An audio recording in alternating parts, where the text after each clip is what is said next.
एक आदमी ने एक बहुत ही खूबसूरत लड़की से शादी की। शादी के बाद दोनों की ज़िंदगी बहुत प्यार से गुजर रही थी। वह उसे बहुत चाहता था और उसकी खूबसूरती की हमेशा तारीफ़ किया करता था। लेकिन कुछ महीनों के बाद लड़की चर्म रोग से ग्रसित हो गई और धीरे धीरे उसकी खूबसूरती जाने लगी।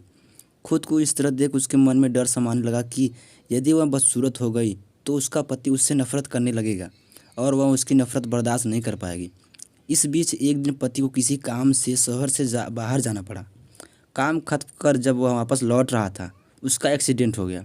एक्सीडेंट में उसने अपनी दोनों आंखें खो दी, लेकिन इसके बावजूद भी उन दोनों की ज़िंदगी समान तरीके से आगे बढ़ती रही।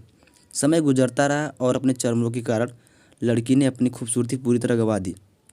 वह बदसूरत हो गई, लेकिन अंधे पति को इस बारे में कुछ भी पता नहीं था। इसलिए उनके खुशहाल विवाह जीवन पर कोई प्रभाव नहीं पड़ा।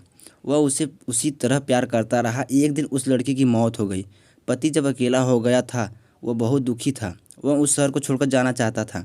उसने अंतिम संस्कार की सारी क्रियाविधि पूर्ण की और शहर छोड़कर जाने लगा। तभी एक आदमी ने पीछे से उसे पुकारा और पास आकर कहा, अब तुम बिना सहारे के अकेले कैसे चल पाओगे? इतने साल तो तुम्हारी पत्नी तुम्हारी मदद किया करती थी। पति ने जवाब दिया, दोस्त, मैं अंधा नहीं हूँ, मैं बस अंधा होने का नाटक कर रहा था।